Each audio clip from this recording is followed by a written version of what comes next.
He survived a grueling 72-hour covert extraction from Tehran, only to be tackled in an American terminal when a prejudiced airport officer cuffed the exhausted Black Navy SEAL. He thought he'd bagged a common criminal. He didn't realize he had just declared war on the Pentagon. The fluorescent lights of Washington Dulles International Airport buzzed with a low, agonizing hum that drilled directly into Senior Chief Petty Officer Thomas Harrison's skull. It was 3:15 a.m. on a bleak Tuesday. For the few civilian travelers shuffling through the international arrivals terminal, it was just another tiring red-eye flight. For Thomas, it was the final, agonizing leg of a nightmare. Less than 48 hours ago, Thomas had been operating in the shadows of Tehran. His DevGru unit had successfully exfiltrated a compromised intelligence asset under the cover of a sandstorm, dodging Iranian Revolutionary Guard patrols and exchanging suppressed gunfire in a dusty, unmarked alleyway. Thomas had a bruised rib, a deep laceration on his left shoulder wrapped in field gauze, and hadn't slept in 3 days. He was traveling alone on a civilian transport to avoid drawing attention, operating under a specialized status. He wore a faded gray hoodie, worn tactical khakis, and heavy boots. His beard was scruffy, his eyes bloodshot, and his broad, imposing frame slouched slightly under the weight of sheer exhaustion. Strapped tightly across his chest was a small, reinforced black rucksack. Inside it was a matte black Pelican case containing highly classified decryption drives recovered during the op.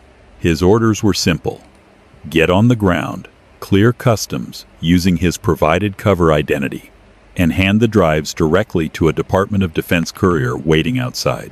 Standing near the final security checkpoint before the exit doors was Officer Gregory Turner.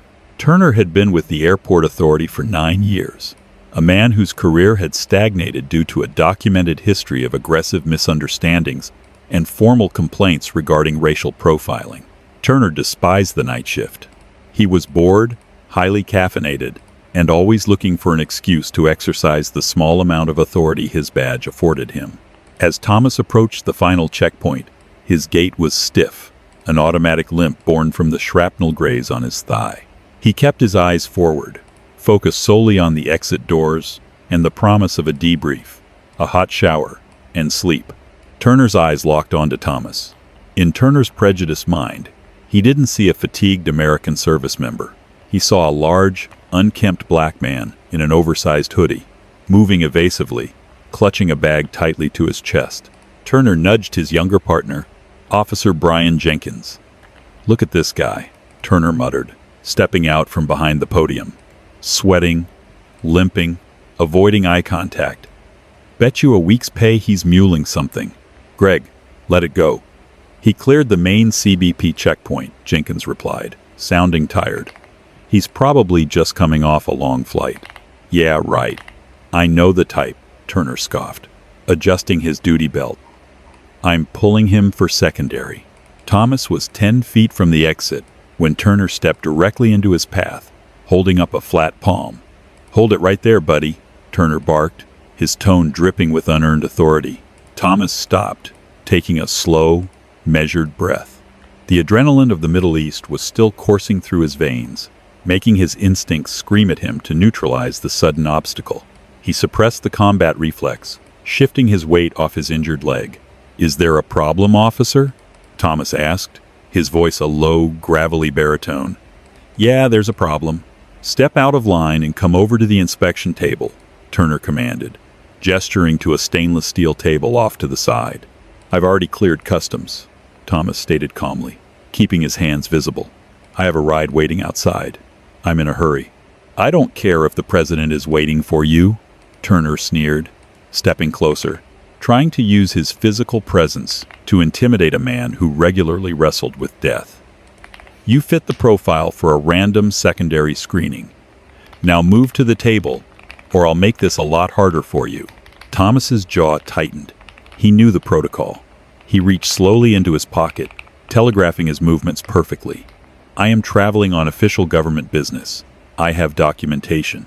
"Keep your hands where I can see them," Turner shouted, his hand dropping to his baton.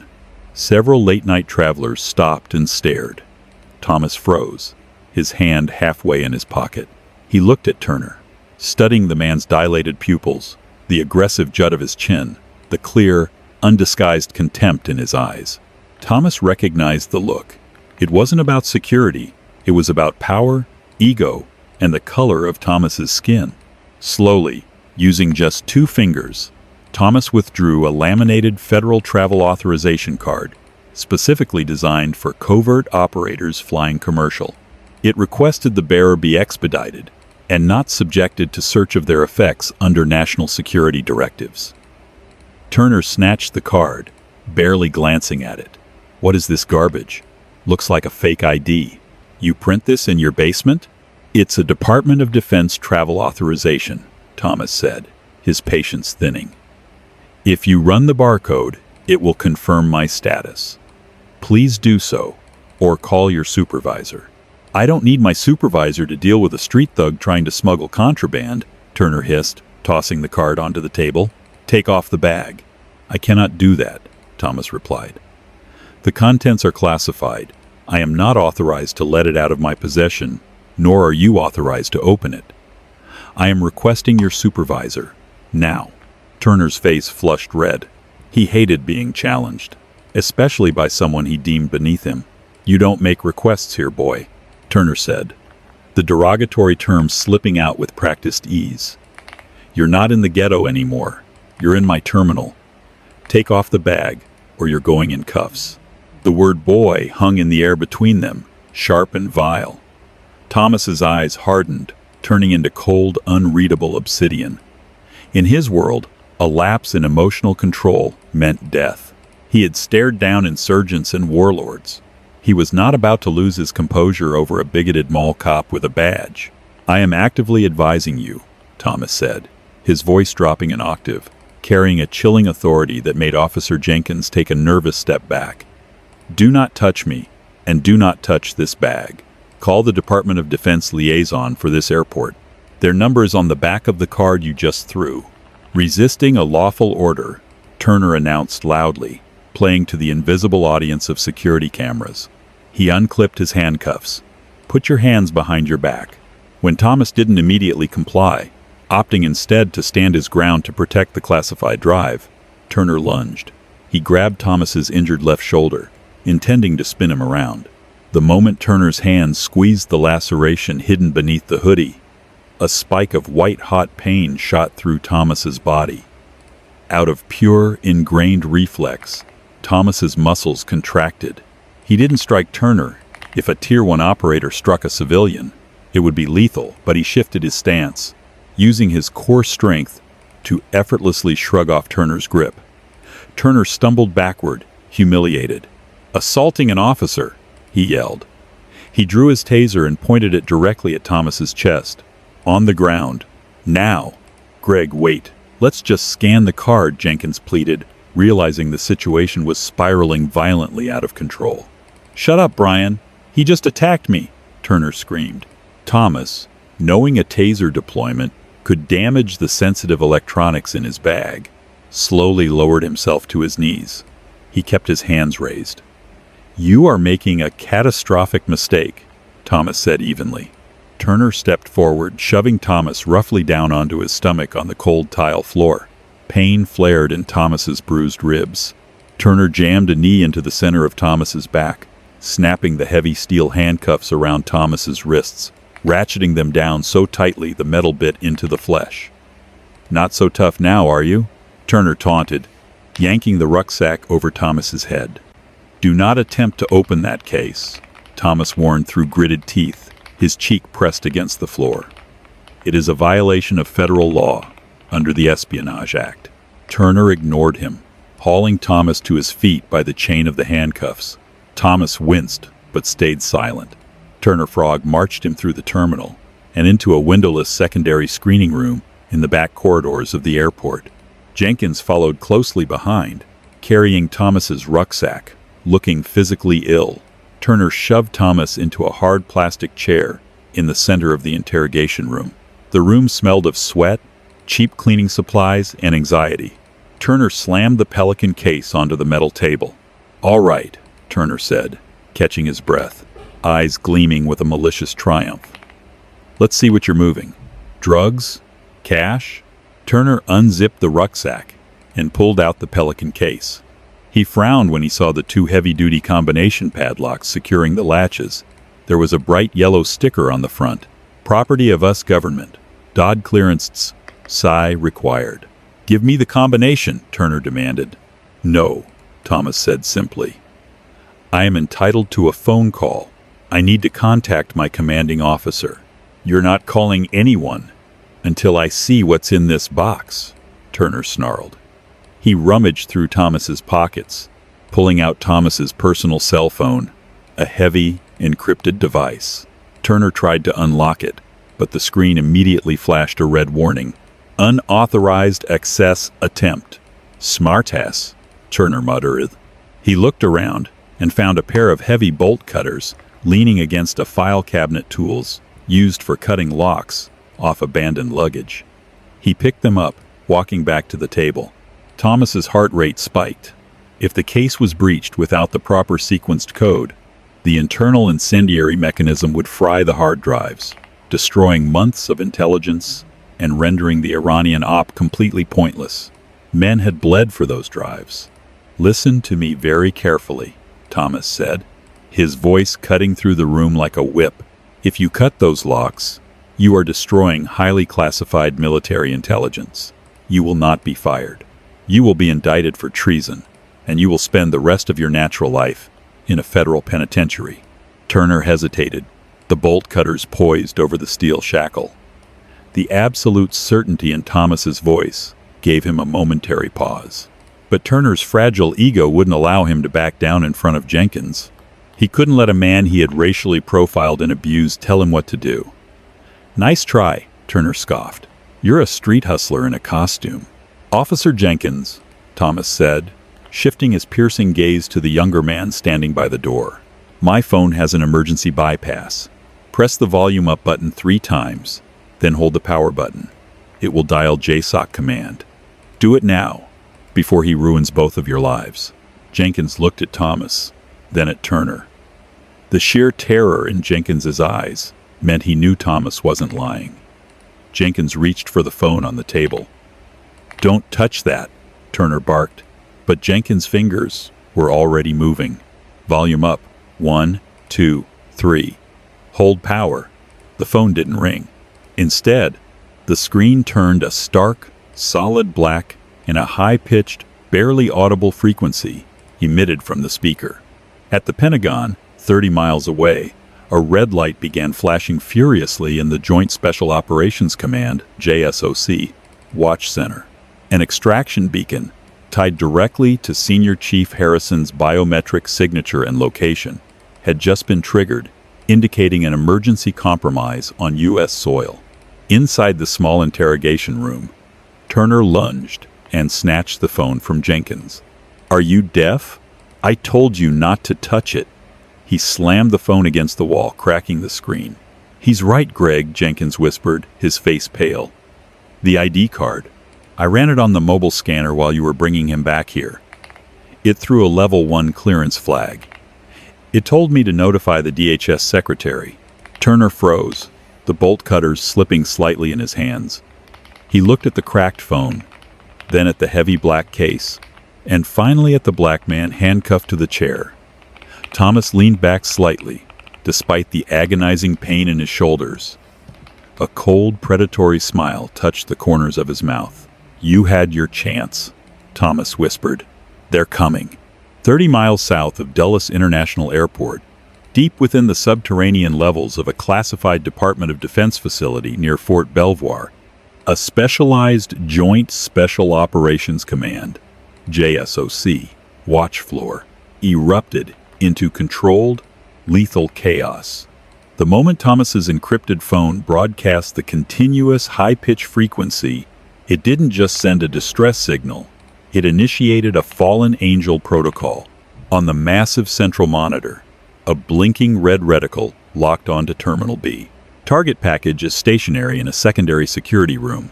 Dulles International called out a communications specialist, fingers flying across a mechanical keyboard. Biometrics indicate an elevated heart rate, but he's alive.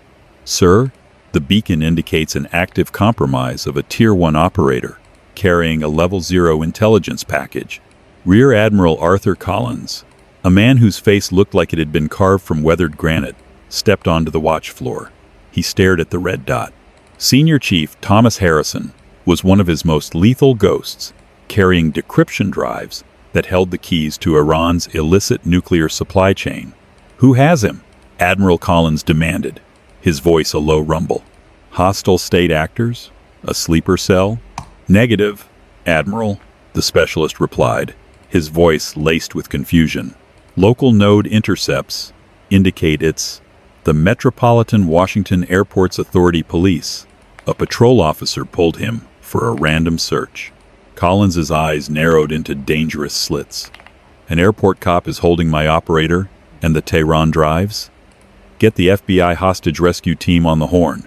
Scramble the quick reaction force out of Andrews. I want that terminal locked down tighter than a submarine hatch.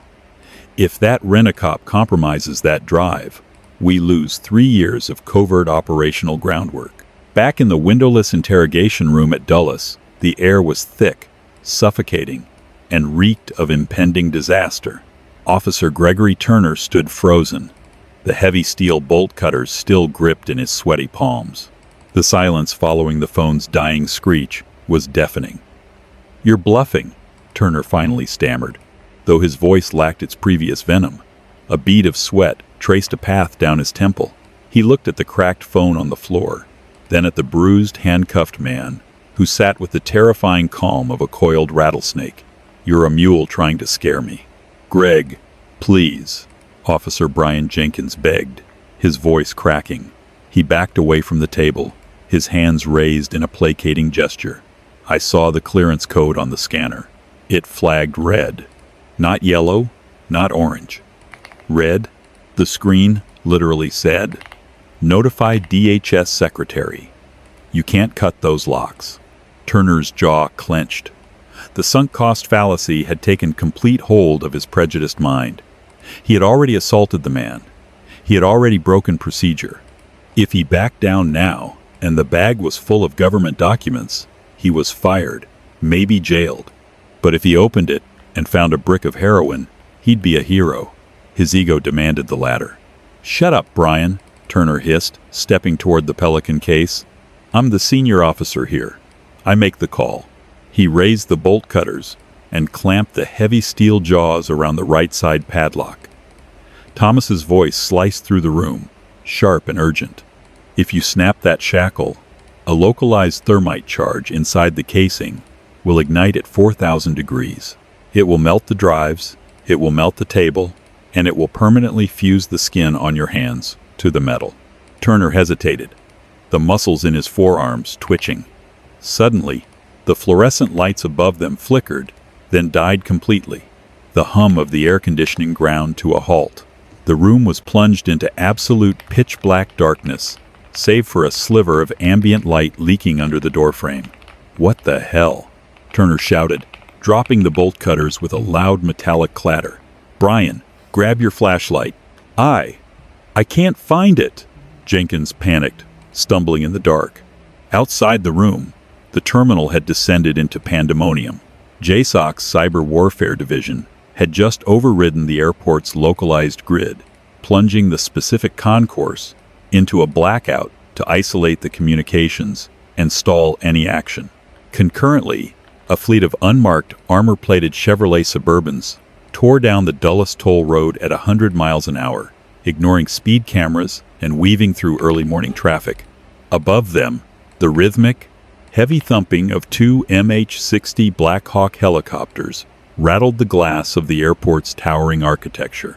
Inside the airport director's office, the red emergency phone, a line that had not rung since the 11th of September, 2001, began to shriek. The sleepy night shift director answered it, only to be met by the terrifying, authoritative voice of a Federal Bureau of Investigation deputy director. "This is a federal takeover of Terminal B under the National Security Act. Order your officers to stand down and holster their weapons immediately, or they will be treated as hostile combatants by incoming tactical teams. Do you understand? Back in the interrogation room, emergency backup lights flickered to life, casting the small space in a sickly, dim orange glow. Turner was breathing heavily, his hand resting defensively on the butt of his sidearm. He glared at Thomas, who hadn't moved a muscle. "You did this," Turner accused, pointing a trembling finger at Thomas. "You've got some kind of jammer in that bag." "I told you," Thomas whispered, his eyes locking onto Turner's with an intensity that finally made the officer's blood run cold. "They're here." A concussive boom shook the walls. It wasn't thunder.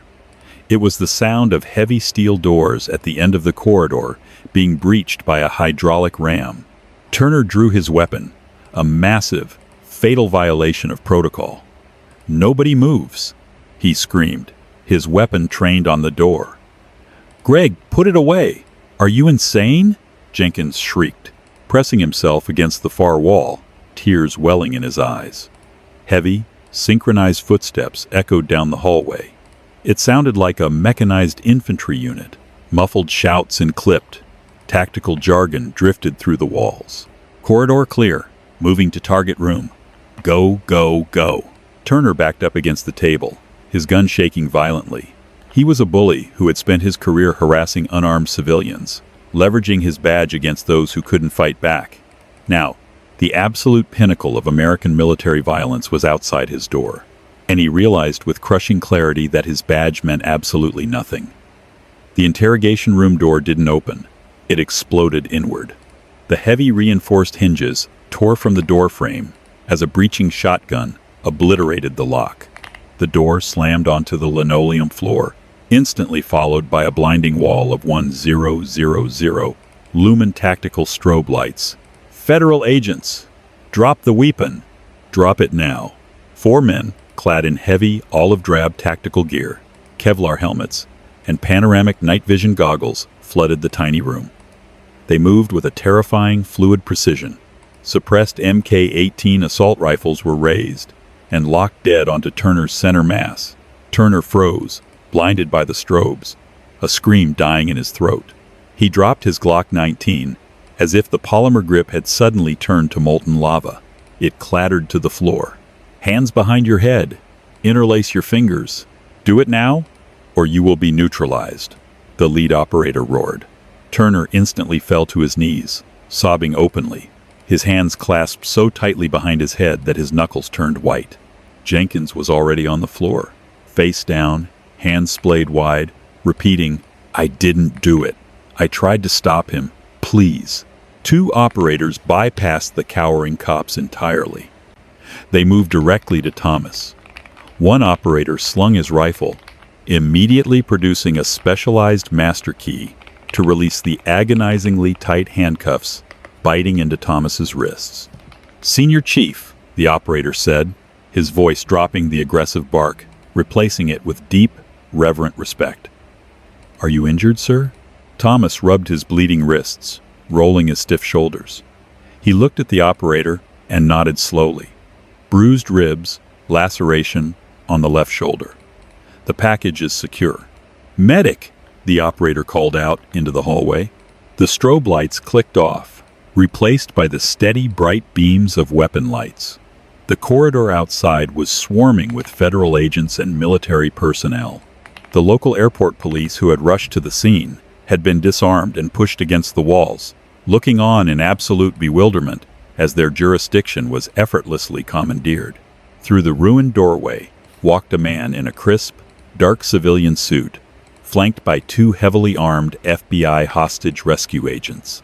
It was Special Agent in Charge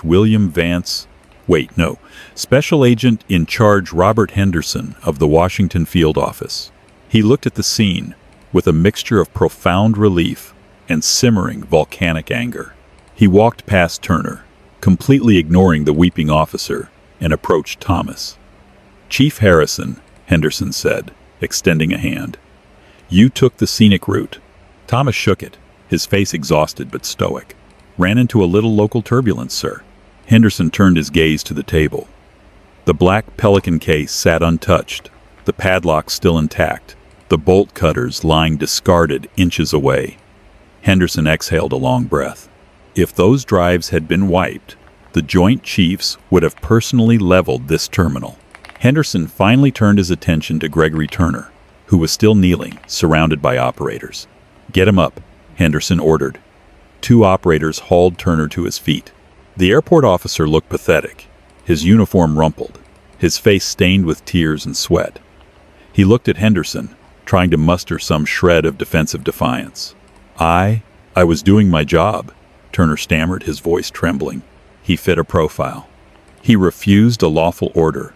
He attacked me." "Shut your mouth," Henderson said, his voice dangerously quiet. The silence in the room became absolute. "You do not speak unless spoken to. You do not have the right to construct a narrative." Henderson stepped closer to Turner, invading his personal space.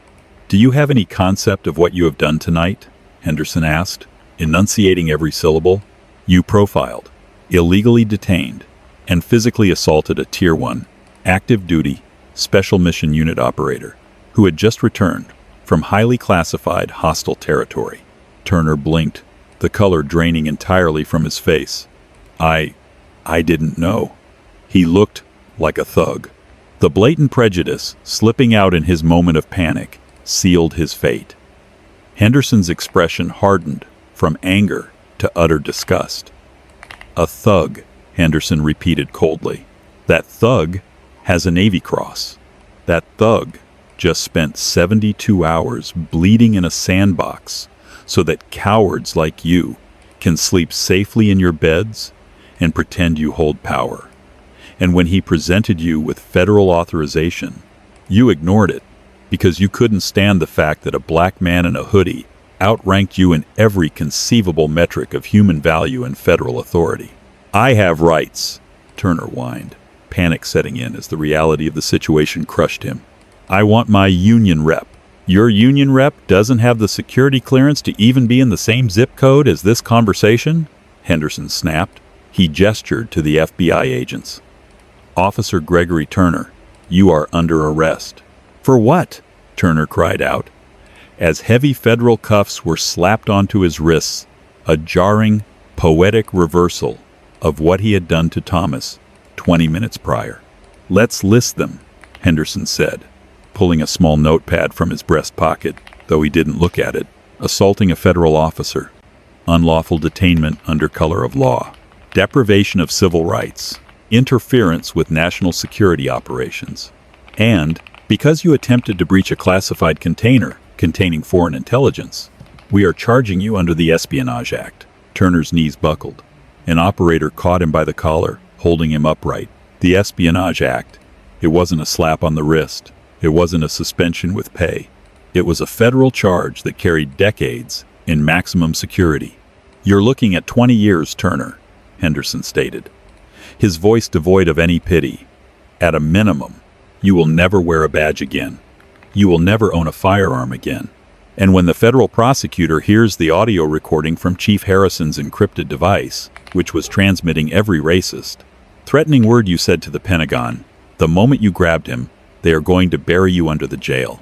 Turner looked at Thomas, his eyes wide with pleading terror. But Thomas just looked back with the same cold, unreadable, obsidian stare. There was no gloating, no anger, just the quiet judgment of a man who dealt with real monsters, looking at a very small, pathetic one. "Take him to the federal holding facility in Alexandria," Henderson ordered the agents. "Isolate him. No phone calls, no media."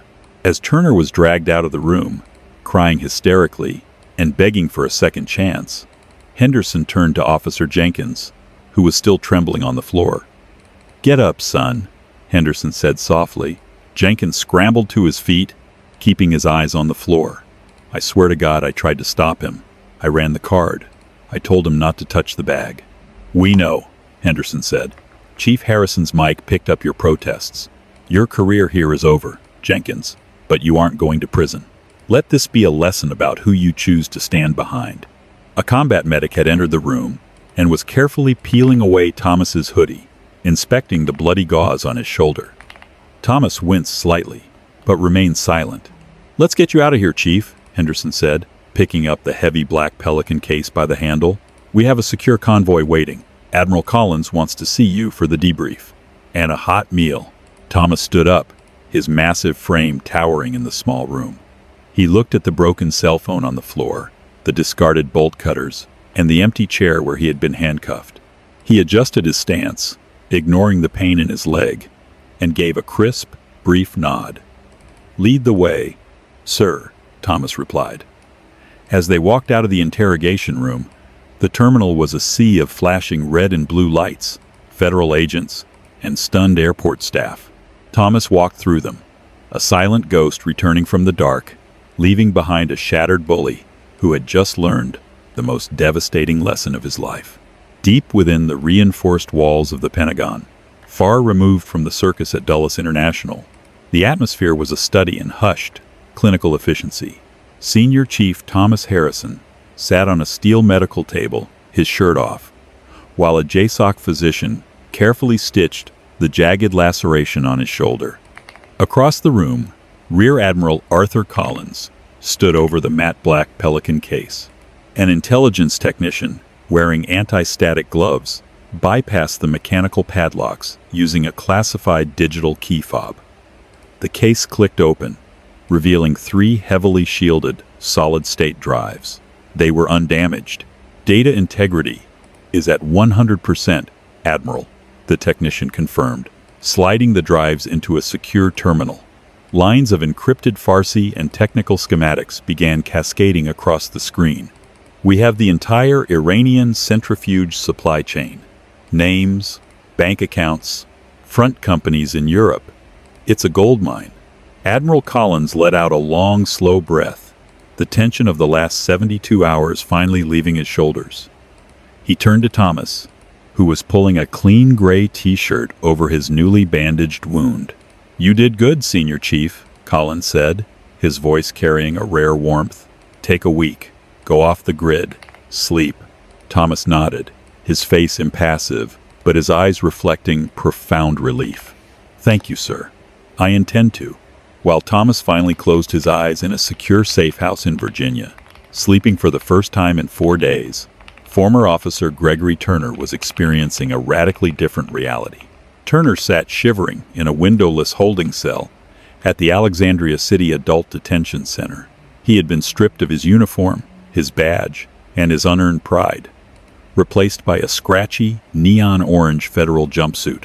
The harsh fluorescent lights buzzed above him, a cruel, ironic mirror to the airport terminal he had ruled just hours prior. The heavy steel door clanked open, and a man in a cheap suit walked in, carrying a thin manila folder. It was Paul Higgins, the regional representative for the Airport Police Union. Turner scrambled off the metal cot, his eyes wide with desperate hope. "Paul, thank God. You have to get me out of here. The feds went crazy. They overreacted." "Sit down, Greg," Higgins interrupted, his voice entirely devoid of sympathy. He didn't open the folder. He just stared at Turner with a mixture of pity and revulsion. "What are we looking at?" Turner pressed, his voice cracking. "Suspension? Desk duty? I can fight the assault charge." The guy was non-compliant. "You don't get it, do you?" Higgins said, shaking his head. "There is no we. I'm here as a courtesy to inform you that the union has formally severed your membership, effective retroactively to 4:00 a.m. this morning." Turner froze, the blood draining from his face. "You can't do that. I pay my dues. You assaulted a Tier 1 Special Operations asset during an active classified intelligence extraction," Higgins replied, his tone icy. "You attempted to breach a Level 0 national security container, and worst of all, you did it on tape." "Tape? What tape?" Turner whispered, a cold dread pooling in his stomach. "The phone you smashed?" Higgins explained. "It wasn't just a beacon. The moment it was triggered, it began recording and transmitting ambient audio directly to a Joint Special Operations watch floor. They have you dead to rights, Greg. They have you calling him a boy. They have you calling him a thug. They have you explicitly stating you didn't care about his federal clearance. The Department of Justice isn't just prosecuting you. They are going to make an example out of you to ensure this never, ever happens again." Higgins turned and knocked on the steel door for the guard. "You're on your own, Greg. I highly suggest you beg for a plea deal." 3 months later, the karma Turner had courted finally arrived in full force at the Albert V. Bryan U.S. Courthouse. The courtroom was packed, heavily guarded by U.S. Marshals. Turner sat at the defense table, looking hollowed out, having lost 20 pounds. Beside him sat a public defender who had advised him to plead guilty the moment she read the indictment. Assistant United States Attorney Rachel Sterling stood before the judge. She was a merciless prosecutor who specialized in federal corruption and civil rights violations. "Your Honor," Sterling addressed the court, her voice carrying a sharp, ringing clarity. "The defendant, under the color of law, systematically profiled, unlawfully detained, and physically assaulted a decorated United States serviceman. But this was not merely an abuse of power. It was a catastrophic threat to national security, driven by sheer, unadulterated racial prejudice." She pressed a button on her laptop. The audio from Thomas's encrypted phone played through the courtroom speakers. Turner's arrogant, racist sneer echoed off the mahogany walls. "You don't make requests here, boy. You're not in the ghetto anymore. You're in my terminal. Take off the bag, or you're going in cuffs." A heavy, disgusted silence fell over the gallery. Presiding over the case was Judge William Prescott, a no-nonsense jurist with zero tolerance for police misconduct. He stared down at Turner over his reading glasses, his expression resembling a thundercloud. "Mr. Turner," Judge Prescott began, his voice a low, rumbling earthquake. "You were entrusted with a badge to protect the public. Instead, you used it as a weapon to enforce your own bigoted worldview. You saw a black man in a hoodie and assumed criminality, completely blinding yourself to the reality that this man was carrying the weight of this nation's security on his bruised shoulders." Turner kept his head down, tears silently tracking down his gaunt cheeks. "The United States offered you a plea agreement of 20 years in federal prison to avoid a trial for treason under the Espionage Act," Judge Prescott continued. "I accept this plea. You are hereby stripped of your pension, your right to bear arms, and your freedom. You are sentenced to 240 months in the custody of the Federal Bureau of Prisons. There is no parole in the federal system. May you use the next 2 decades to reflect on the magnitude of your ignorance." The fallout from Dulles Terminal B was sweeping and merciless. * command resignation. The chief of the Metropolitan Washington Airports Authority Police was forced into an early, unceremonious retirement under immense pressure from the Department of Homeland Security. * federal oversight. The DOJ enacted a strict consent decree over the airport's police force, mandating federal oversight, comprehensive bias training, and a complete overhaul of their secondary screening protocols. * The bystander. Officer Brian Jenkins was quietly terminated. While he avoided federal charges due to his recorded protests, he became a cautionary tale throughout the law enforcement community about the cost of standing passively behind a rogue partner. Meanwhile, halfway across the world, Senior Chief Thomas Harrison stood on the ramp of a C-17 Globemaster, the desert wind whipping his clothes. His shoulder was healed, his gear was checked, and his mind was clear. He had never attended Turner's sentencing. To Thomas, Turner was just a momentary, pathetic obstacle in the rearview mirror of a life spent hunting real threats.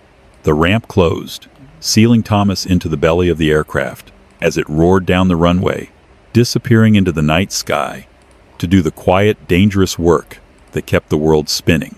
The tarmac arrest of Senior Chief Thomas Harrison stands as a stark testament to the blinding, destructive power of prejudice.